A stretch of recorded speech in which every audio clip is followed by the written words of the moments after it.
I always thought I had a normal life, a bit secluded, maybe, but normal.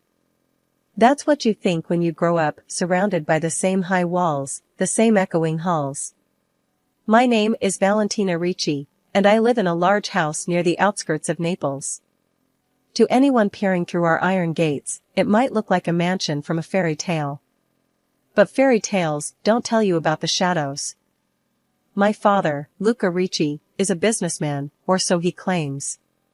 I've overheard enough hushed phone calls and seen enough strange faces coming in and out of our home to guess that his business isn't the kind you learn about in school. He's a broad-shouldered man with a stern face that rarely smiles, except when he's making a deal or when his pals, who reek of smoke and secrets, pat him on the back and call him Padrino. My mother, Maria, is a beautiful woman, but you can see the sadness etched into her face if you look closely enough. She spends most of her days in the garden or in her painting room, where the smell of oils and turpentine mix with her sighs. One evening I was coming down the stairs, the sound of my footsteps lost in the vastness of our hall, when I heard them, the sharp snaps of my father's voice. I paused, gripping the ornate railing, listening. "You can't back out now, we're too deep in this," he growled in Italian. His words were like ice. "You think you can just walk away? Think about your family." I wasn't supposed to hear that. I wasn't supposed to know these things. I rushed back to my room, my heart pounding, trying to convince myself that maybe he was just talking about a regular business deal. But deep down, I knew. Days went by, and the visitors became more frequent. My father would be away for days, coming back at odd hours, his suit smelling of smoke and something else, something metallic, like blood. It was during one of those days when he was away that I found my mother crying in the kitchen. She was sitting at the table, her head in her hands, a cup of untouched coffee in front of her. "Mama," I said softly, walking over to her. "What's wrong?" She looked up, wiping her eyes. "It's nothing, Valentina. Just adult problems, tesoro." I sat beside her, taking her hand. "Is it about Papa?" She sighed, her gaze drifting to the window where the curtains fluttered slightly with the breeze. "Your father, he has a lot of responsibilities. Things that, well, you wouldn't understand." "But why do you cry?" I pushed, needing to understand her sadness. "It's hard, Valentina," she replied, squeezing my hand. "This life, your father's life, it's not simple. I worry about him, about us. But we could leave, right? If it's so bad, why don't we just go?" Her laugh was bitter, nothing like the warm chuckles she shared on my birthdays. "And go where? Your father's reach is far, and his colleagues, they don't let people just walk away." I wanted to argue, to scream that we could try, but the resignation in her eyes stopped me. It was then I realized that our gilded cage was locked from the outside, and my father held the key. Life took a turn, and the days blended into a silent monotony. My father decided that school wasn't safe for me anymore. "Too many risks," he muttered one evening, not really talking to me, but more to himself. I didn't argue. Arguing with Luca Ricci was like yelling at a storm to stop raining. Useless and potentially dangerous. Instead of school, the dining room became my classroom, and a series of tutors came and went. They taught me languages, English, French, even some German. "For your future," my father said, but he never explained further. Languages I could handle, but the good manners lessons felt like a joke. "Sit up straight, Valentina. A lady never rests her elbows on the table, Valentina. Smile, but not too widely, speak, but not too loudly."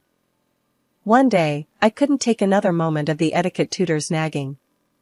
"Why does it matter?" I snapped, slamming my book shut. "Who am I trying to impress in here?" She looked taken aback, her eyes wide and her mouth pinched tight. "Your father insists." "I don't care what he insists on," I shouted, then immediately regretted my outburst. She was just doing her job, after all. That night, I couldn't sleep. The house felt smaller, tighter. I slipped out of my bed and wandered down to the kitchen for a glass of water. The light was on, and my mother was there, sitting at the table again, looking lost in thought. "Can't sleep?" I asked, my voice a whisper in the large, empty kitchen. She jumped a little, then forced a smile. "Just some things on my mind, Valentina." "What about you?" I shrugged, pouring myself a glass of water. "Just tired of all this." I gestured vaguely around. "All these rules and lessons." She sighed and patted the chair next to her. I sat down, feeling suddenly very young and very tired.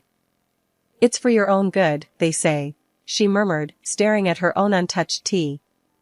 "But sometimes, I wonder if we're not just preparing you for another kind of prison." I didn't ask what she meant. It seemed too deep, too dark for the night to hold. The next morning, I was supposed to have another language session, but I lingered over breakfast, dreading the return to the dining table turned classroom. "Why do I need to learn all this?" I asked the guard who watched over the house, and sometimes over me, as if he might have an answer. He just shrugged, his face unreadable. "Orders from your father. That's all I know." And there it was again, the weight of silence, pressing down on me, suffocating and impenetrable. As I walked back to the table, the guard's steps echoed behind me, a reminder that even my complaints were monitored, evaluated, and contained within these walls. Days passed, and I grew more resentful, more suffocated by the silence and the secrets. I knew the tutors whispered about me, about my family. I saw the way they looked at me, like I was a bomb that might go off at any mention of the outside world. The days dragged on, each one blending into the next, with the same dreary sameness. I was turning 18 soon, and I could feel the walls of my home closing in on me. Something had to change, or I would suffocate in this golden prison. On the morning of my birthday, my father called me into his study, a room filled with dark wood and darker secrets. "Valentina," he began, his voice firm, "you are now of age. It's time we discussed your future more seriously." I tensed, knowing that whatever he had planned wasn't going to be something I'd like. "What about my future?" I asked, trying to keep my voice steady. He looked at me, his gaze calculating. "You will marry Giancarlo Rossi. He's a good man, comes from a strong family. This will be good for us, for our families." I felt my stomach drop. "Marry? But I don't even know him." The thought of marrying a stranger, especially one chosen by my father, made me want to run screaming from the room. "It's not a request, Valentina," he said, his voice hardening. "It's decided. You will meet him next week. Be ready." After I left his study, my mind raced with panic and fear. Marry Giancarlo? I couldn't. I wouldn't. I had to get out of here. Over the next few days, I hatched a plan. It was risky, but it was the only shot I had. I approached my father under the guise of acceptance. "Father," I said, trying to sound as meek as I could, "since I am to be married soon, could I perhaps travel to the USA? A kind of pre-wedding trip?" He regarded me suspiciously. "Why the USA?" "I want to see the world a little before I settle down," I lied smoothly. "Just a few weeks. I'll be careful. I promise." He pondered for a moment, then nodded. "Fine. But Marco will go with you. No arguments." Marco was one of his most trusted guards. The man was a mountain, silent and immovable. The challenge just got bigger, but I had no choice. "Thank you, Father," I said, keeping my relief hidden. The following week, as planned, I landed in New York City with Marco shadowing my every move. The city was a breath of fresh air, a stark contrast to the stifling life back home. I knew I had to act fast. One day, while Marco was distracted, I slipped into a store and bought a few essentials, clothes, a wig, and a prepaid phone. Later, at a crowded supermarket, I seized my moment. I feigned interest in some products on a lower shelf, waited for Marco to move ahead, then quickly changed my appearance in the restroom. Heart pounding, I walked right out of the supermarket, another face in the crowd. I didn't stop walking until my legs burned and my breath came in sharp gasps. The first few weeks in New York were a blur. Every day was a battle between the thrill of freedom and the gnawing fear of being caught. I kept looking over my shoulder, half expecting to see Marco or someone else from my father's world. But the city was big, noisy, and indifferent, a perfect place to hide. Renting a tiny apartment in a less fashionable part of town was my first step towards a normal life. The building was old and the elevator barely worked, but it was mine. My landlord, a grumpy old man named Mr. Klein, didn't ask many questions. "Just pay your rent on time," he grunted when handing over the keys. Finding a job was harder. My tourist visa was about to expire, and I knew I couldn't work legally. After many days of searching, I found a small cafe willing to pay cash under the table. It wasn't much, but it was enough to get by. The cafe was run by a tough, no-nonsense woman named Gina. On my first day, she eyed me skeptically. "You ever worked a coffee machine before, honey?" I shook my head. "No, but I'm a quick learner." "You better be. I can't afford to babysit," she said, but her tone softened slightly. "All right, I'll show you, but keep up." Working at the cafe was exhausting, but fulfilling. I learned to make coffee the way New Yorkers liked it, strong and fast. The regulars were a mixed bunch, and slowly, I started feeling less like an outsider. One evening, as I was closing up, a customer I recognized as a regular, Mike, lingered at the counter. "You're not from around here, are you?" he asked, his tone friendly but curious. "No, I'm not," I admitted, wiping down the counter. "You got a story, huh?" he pressed, in a way that wasn't prying but seemed genuinely interested. "Doesn't everyone?" I replied, offering a smile that didn't reach my eyes. Mike laughed, a deep, hearty sound. "True enough. Well, if you ever need help or a friend, I'm around. Us New Yorkers gotta stick together." His kindness was unexpected and warmed a corner of my heart. "Thanks, Mike. I might take you up on that." As days turned into weeks, I grew more comfortable in my new skin. But with my visa expired, I was officially an illegal immigrant. The fear of deportation loomed large, a constant shadow over my newfound independence. As time passed, Mike became more than just a friendly face at the cafe. We started seeing each other outside of my shifts, and I found comfort in his easygoing nature and his willingness to listen. One night, over a quiet dinner, I finally spilled my whole story to him, the fear, the flight, everything. Mike listened, his face a mask of concern. When I finished, there was a long pause. Then he reached across the table, took my hand, and squeezed it. "Let's get you sorted," he said. "Marry me. I'll help you stay." It wasn't a declaration of undying love, but it was genuine and it was real, more real than anything I'd hoped for. We got married quietly and moved into his apartment. With my new legal status, I managed to land a job as a saleswoman in an upscale clothing store. My language skills and good manners made me a perfect fit, and for the first time I felt like I was building something for myself. I was still cautious, still looking over my shoulder, but now I had someone by my side. Someone who knew all of me and stayed.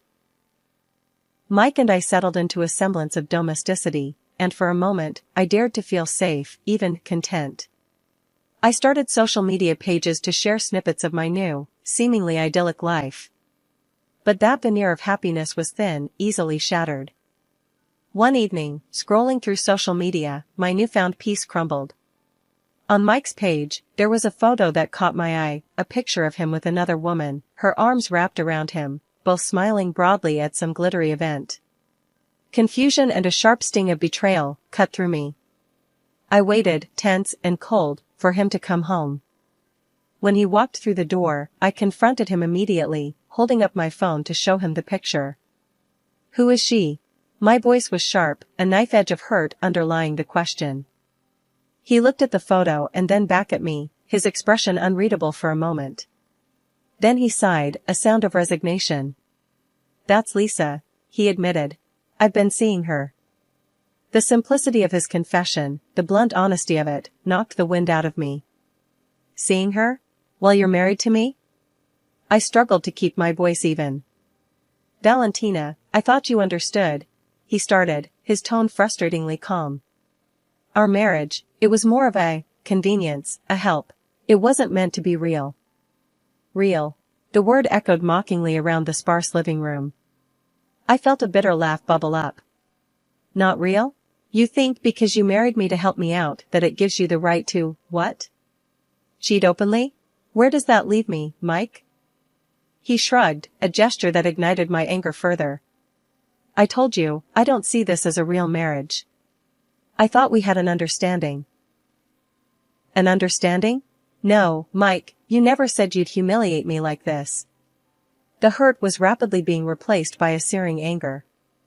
He looked at me hard then. Valentina, you can always go back to your father if something doesn't suit you. As the days turned into weeks, Mike's behavior worsened. He began to drink more, his temper shortening with each glass. He started ordering me around, his words sharp and commanding. If I protested, he'd remind me of my precarious situation, of the ease with which he could send me back to my father. You should be grateful. He'd sneer. I'm your ticket to staying here, remember? His nights out became more frequent, and I was left alone, wrestling with my thoughts, the loneliness eating at me. Then, one evening, he went too far. Coming home drunk, he threw a demand over his shoulder as he stumbled past me. Go sleep on the balcony tonight, I don't want to hear you moving around and bothering me. Then, one morning, as if my life needed more complication, I received a message from my father on social media. The message was cold, threatening. I know where you are. You will come home, or you will suffer the consequences. You have shamed us, running away like a coward. You will be locked away if you force my hand. I showed the message to Mike, hoping, perhaps foolishly, for some semblance of support or protection. Instead, his eyes lit up with a grotesque kind of glee. This is perfect, he said, grinning. We can use this. The idea was out of some wild crime drama, but Mike was buzzing with excitement about it. We're gonna stage your kidnapping. It's foolproof. We demand a ransom from your old man, he pays, and we're set, he explained with a grin that didn't reach his eyes. I stared at him in disbelief. You can't be serious.